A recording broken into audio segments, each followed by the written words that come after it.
right, thank you, board members. So today I'm here to share our end of the year benchmark achievement data only. This has been part of our continuous improvement process. Our benchmark data that's shared mid-year and end of the year correlates nicely with the State School Aid Act, Section 98B, for assessment reporting.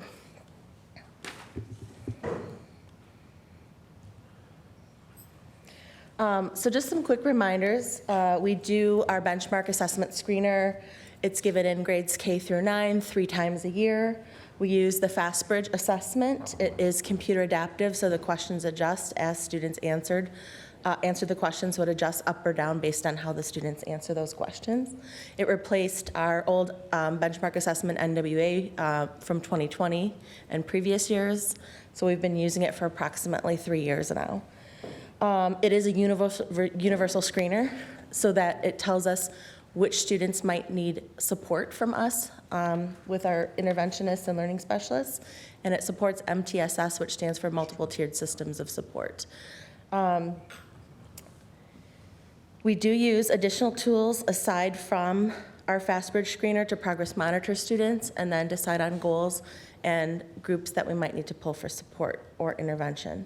The nice thing too about FastBridge is that it offers family reports, and so we send those home 3 times a year as well to our families. The other assessment data that I will share with you tonight is our Fountas and Pennell literacy data. So just a quick reminder about Fountas and Pennell. Our teachers meet one-on-one with our students, and the student selects a fiction or a nonfiction text to read. The book is leveled, and the teacher listens to the child read aloud. In some cases, the students read a portion out loud and then read the rest silently as they go up through their reading levels. The teachers listen and watch to see how the child is decoding the words. They're listening for their fluency and how their tone is through the text, and if the students are paying attention to punctuation as they read. And then at the end, they have a comprehension conversation to see if the child understood what they were reading and could make sense of the text. So as teachers watch the children, they review all of this information to ascertain the reading level for a child. And the teacher then reviews all this information that they gather to see where a child's reading independently, where they don't need teacher support, so they can provide books in their kids' book bin in their classroom at those levels. And then they also look to see where they might instruct a student and if they need further support. And it helps guide instruction in the classroom, and that's the purpose of that assessment. And then we as a district collect that information so we can see how our students are progressing through those reading levels by grade. This assessment is given in kindergarten through 5th grade. Typically we do kindergarten students as they're ready to take this assessment. Some of our kindergarten learners, our early learners, come to us not reading yet. So some are building those foundational skills and early literacy skills, and as students are ready, we begin giving the Fountas and Pennell reading assessment as they begin reading and learning words. So just a little bit about that assessment. I like to show this because this comes from the Michigan Assessment Consortium. We think about a balanced approach to an assessment system in a school district. We have national assessments that are given. You see those at the bottom. It's a very small amount that we might use of that. State assessments, which would be our M-STEP information. And then we have district assessments, which we give, which that's what we're going to talk about tonight, FastBridge. That's one of our district assessments. Fountas and Pennell is more of a classroom assessment. And then there's formative assessments that we give.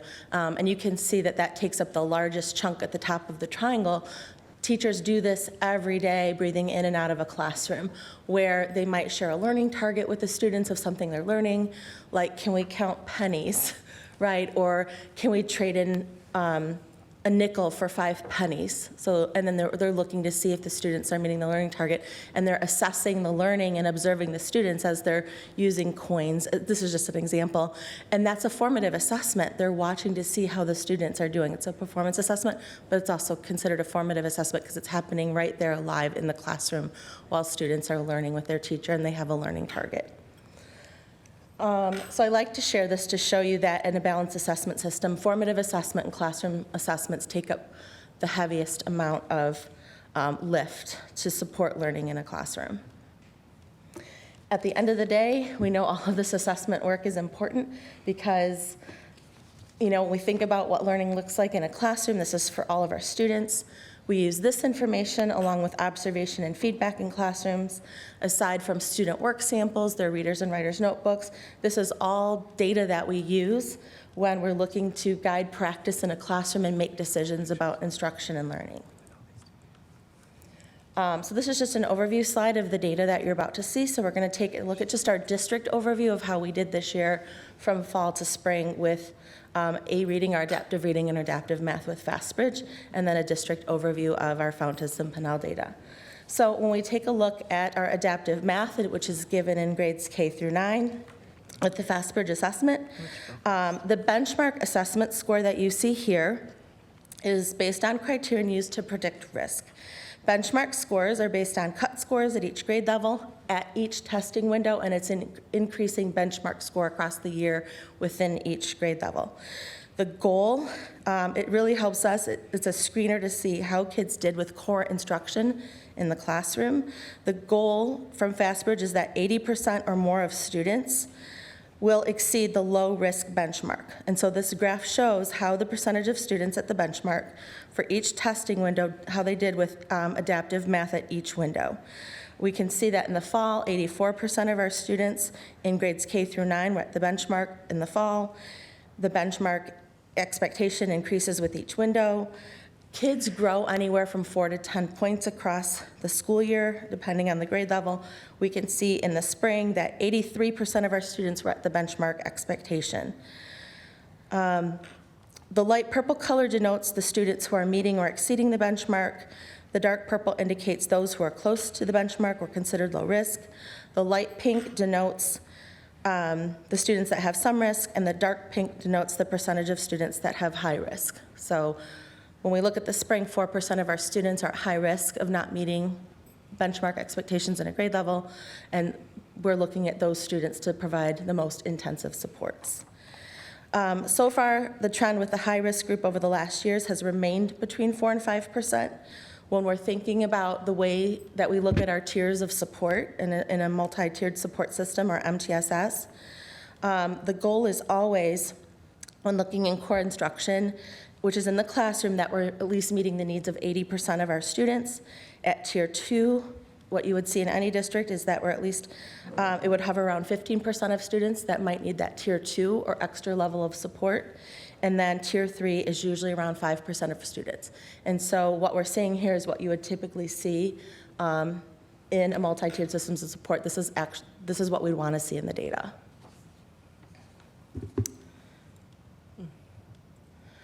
The next graph shows our A reading data, so very similarly.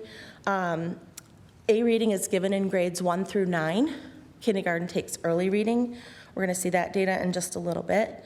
But same idea, that in terms of support, we want to at least make sure that 80% of our students are meeting at least that low-risk benchmark, and we are at that for each testing window overall for the district.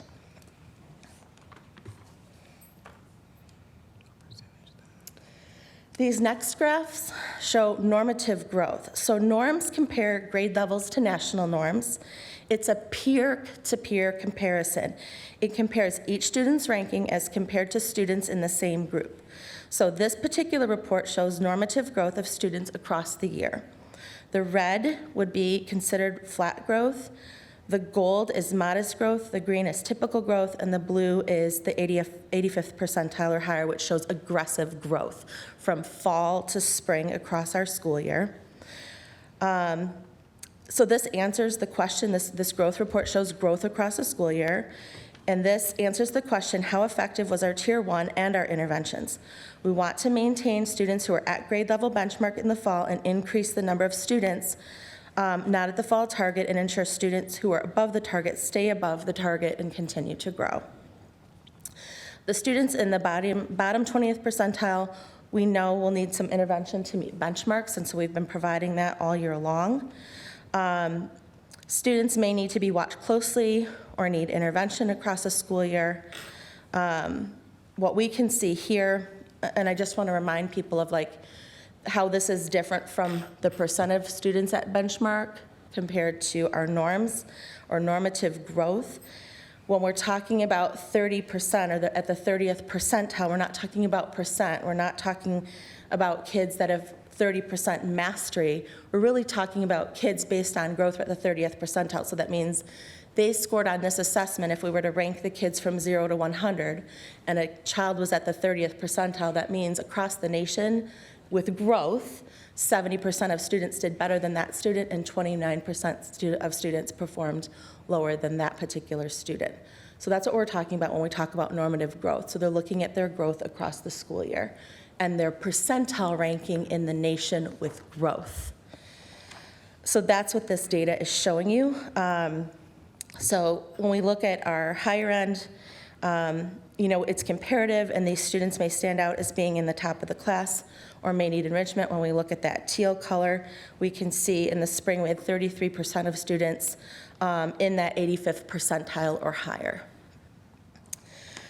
So based on this graph, we can see the teal is 33% of our students in the 85th percentile, the light green is 55% of our students in the 30th to 84th percentile.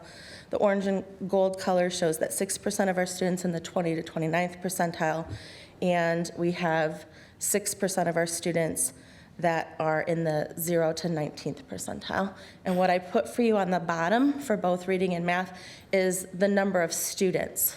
So when you see 1,065, that's the number of students that we have in our district that are exceeding expectations for growth. And then 1,781 is typical growth for the grade level. And then modest growth is the 187, and then 200 students are at that flat growth. What is the vertical bar? That kind of marks about where the 50th percentile would be.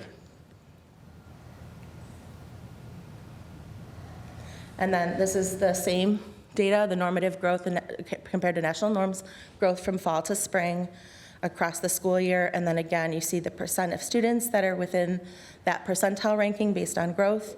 And then the number of students is recorded at the bottom for you, so you can see how many students that is.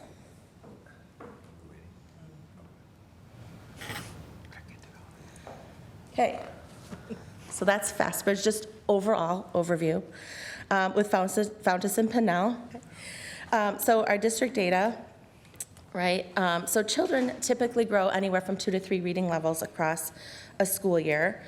With the first grade is the exception because they tend to grow anywhere from 6 to 8 reading levels. They have many reading levels to get through by the end of first grade, so they're the exception.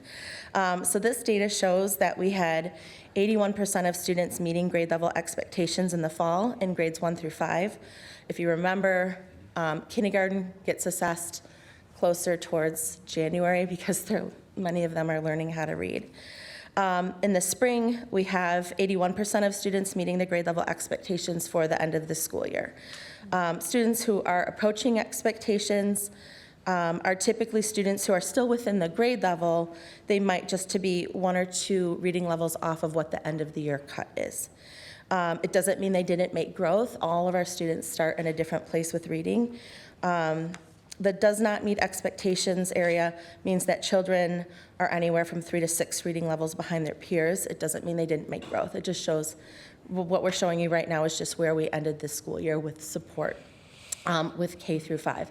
And when I say 81%, what I'm doing is I'm putting together the meets expectations and the exceeds expectations, because that's what we're looking for. Meets expectations meant that they hit the end of the year benchmark expectation for that grade level with their reading level. And then exceeds expectations means they're above the grade level expectation. So that's what we're looking at.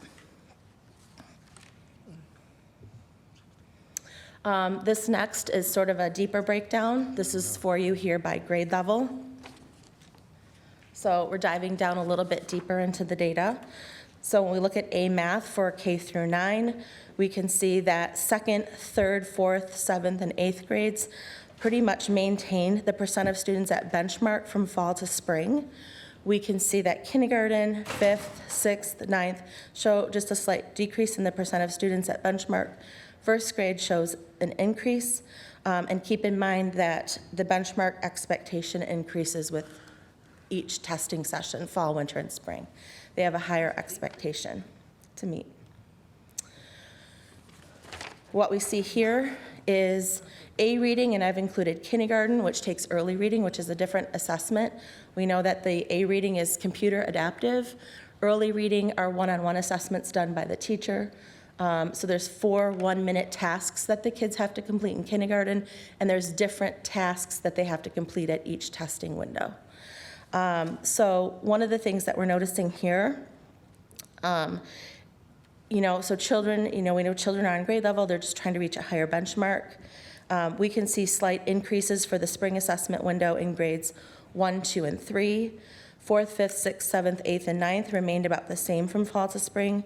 The most significant change is kindergarten, and in having some conversations at our recent My Kit meetings, we need to work with the kindergarten teachers more this fall to understand why there's such a big discrepancy in the data, because the classroom data that we have, the Fountas and Pinnell data that we have, our Michigan Literacy Progress Profile assessments that we have with the students are showing much better results and showing our kids are reading.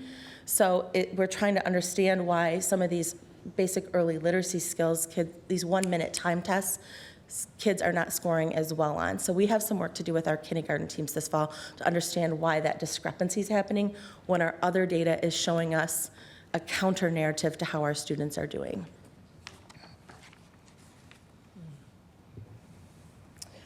This particular data set is by demographic group. So we can see our district average for the spring was 84% of students at benchmark in the fall, and then the spring it's 83%. So while the percentage of students meeting the increasing benchmark is good, we know we have to review each group individually.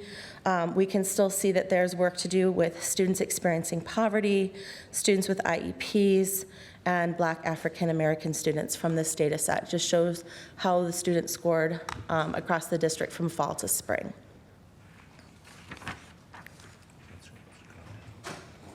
This next data set is a reading, so very similar. We can see that our district average stayed the same from fall to spring. Our English language learners increased from fall to spring. Our students experiencing poverty increased from fall to spring. We see students with IEPs dropping just a little bit from 42 to 40%, and our Black African American students stayed about the same, like at 55% across the board.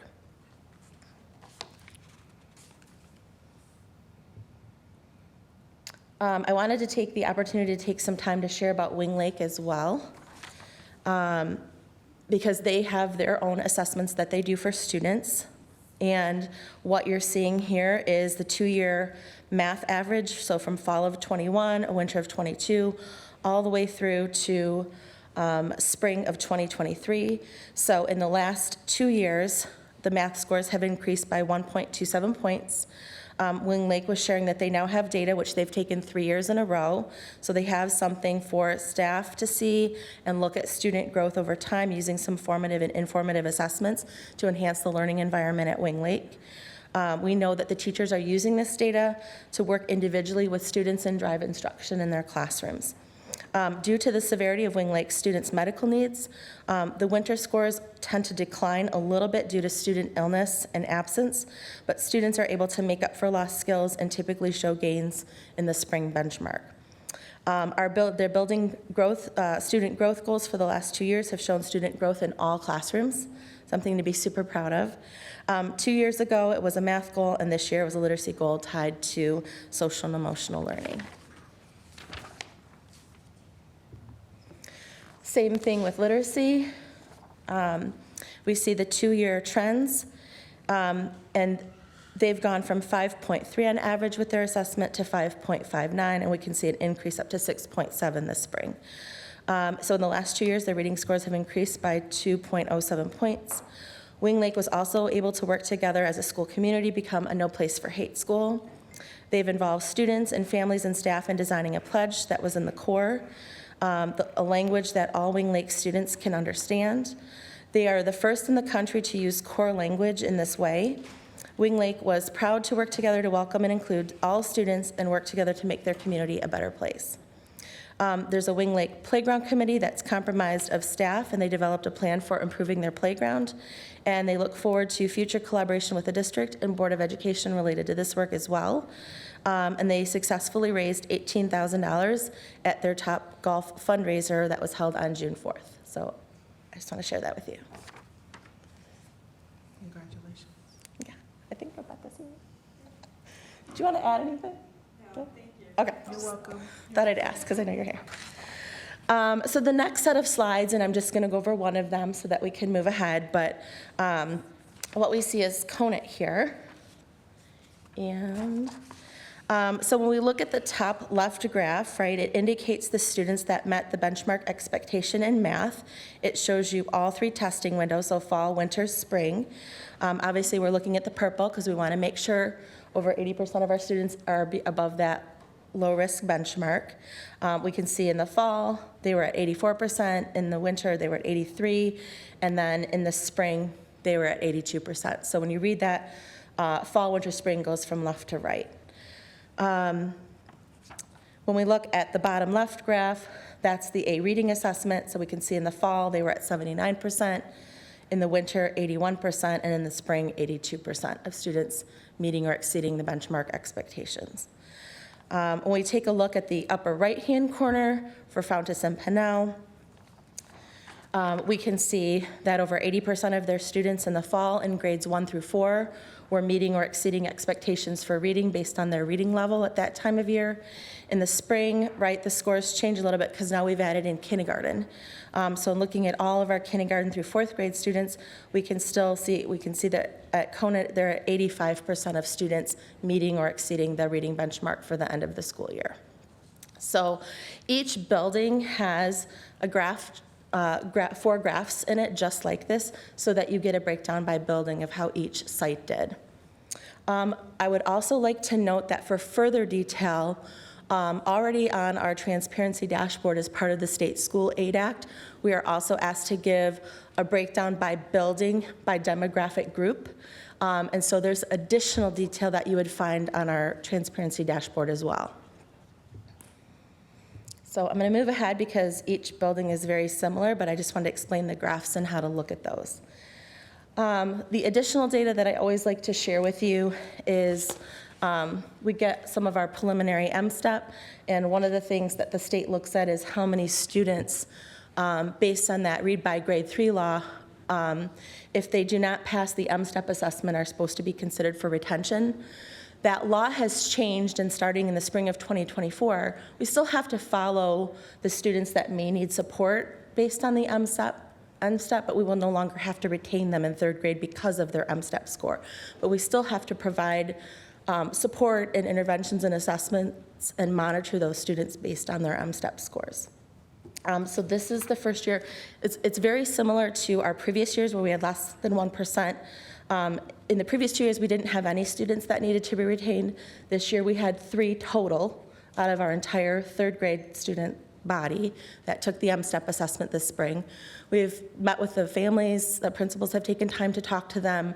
A couple of our students are students with IEPs, and another student that met one of the other exception rules for a student not to be retained is if it's in the best interest of the child, or we have other data that says otherwise. The MSTEP score may be off, but we have additional data that says they're on grade level, and then they can move on to 4th grade. So based on the meetings with the families, none of our students will be retained. We've met with them and talked with them about the 3rd grade reading law, and have made decisions on those children to move on to 4th grade at this time. But we did have 3 based on their MSTEP that would have been considered for retention. I like to share, as we're looking at the data, some of our key takeaways. I mean, of course, the exciting thing is, in terms of multiple tiered systems of support, 80% of our students are at benchmark or higher at the end of the year across the district. The testing window actually closed. The last date that teachers can enter data and finish testing is May 31st. And so we just have those last couple of weeks to actually pull and compile that data, which takes a few days. That takes some time to do. And the expectation at the end of the year is that buildings take time to go back and review that with their school improvement teams. It's the end of the year, so really it's a sort of a summary at the end of the year because learning and instruction has already happened, and teachers and teams have already put goals and strategies into place to support kids throughout the year, and so we're at that point where it's our end result. What will be coming soon? Well, I'll share this in a second. I'll come back to it. Obviously, our administrators, teachers, coaches, our English language development teachers, resource room teachers, classroom teachers, we know that they work hard to analyze their students, and they're trying to have an understanding of how they did. As a learning services team, we try to work with each building and really talk with them and the interventionists to understand the student stories and what they experienced this year, what interventions worked, what didn't, what strategies supported your students the best, and where might we need to make some tweaks. And where can we provide resources? So we know we have a high percentage of students of all meeting benchmark, but as you saw in some of the demographic groups, just with the overall for the district, we still have work to do to continue to support some of our individual student groups, like students experiencing poverty, students with IEPs, Black African American students. Overall, it is successful when we look at this as a screener. One of the things that our teams are doing right now, we have this end of the year continuous improvement plan. It's a 100-page report. So we outline more detail than you're getting here of our district assessment data. And then each building submits a report where it has their year-by-year data that we're looking at over time and looking at trends. It will also have their benchmark assessment data by season. They also have it in there by demographic as well. And then they put in the strategies and the activities and the things that they've tried this year to best support their students. And so that's shared and it's made public. I just put pictures here to show you how we align that to our academic objectives in the district. But you get a report on the side that shows the goals, it shows the data, and then underneath you see everything that each building tried. So if you want more analytical data and you want the narrative of what each building was trying, you'll see that in that report. That will come out next week, and it will be available on our transparency dashboard, just like the detailed data that you would find in the 98B report, which is a little bit shorter. It's 2 pages. So one's more of a data, here's the data. The other one is more of analysis of the data and what each building tried. So when I go to this slide, this is what I'm talking about. The 98B report, which I've already shared, is on our transparency dashboard already, but it gives a more detailed breakdown. Obviously, we know at the end of the year, each building is really taking time to review and meet with the teams to try to put in, and talk about what worked, what didn't. As we look towards next year, we know that we're going to be in reconfigurations with K-5, and so we'll have new data sets to look at to see how kids did with the transition as we move sites. We know our learning services team will be meeting over the summer and the fall to look at how our students did overall, look at each building's report, and then analyze where do we need to put resources and time and effort as we look to next year. And then we make those part of our MyKit plan for next year when we're looking at our goals and strategies. We'll continue to work with our MTSS leadership team on data and the ways that we provide interventions and supports to students. And then obviously we continue to progress monitor our students along the way with all of our data. I think that's it.